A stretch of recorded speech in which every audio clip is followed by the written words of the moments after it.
Previously, the scientists, they thought that the light of the moon was its own light.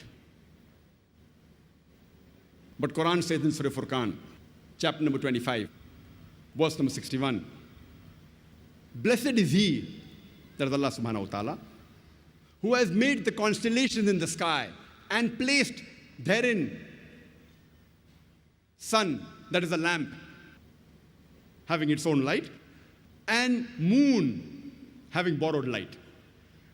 The Arabic word used for the sun in the Quran, it is shams.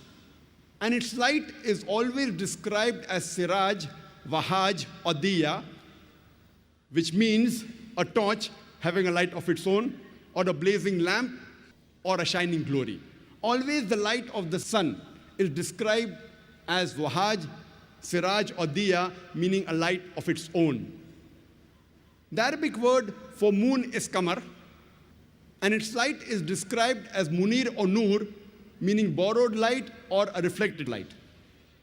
There is not a single place in the Quran where the light of the moon is described as its own light. And the Arabic word for star is najam, and its light is described as saqib, meaning the light, by the time it reaches the earth, it loses its brightness, like a piercing brightness. The bright light, by the time it reaches, it consumes itself. And this message, that the sun has its own light, describing as wahaj, siraj, or diya, and the moon having borrowed light, that is munir, or reflection of nur, is mentioned in several places in the Quran, including Surah Yunus, chapter number 10, verse number 5, as well as Surah Nuh, chapter number 71, verse number 15 and 16.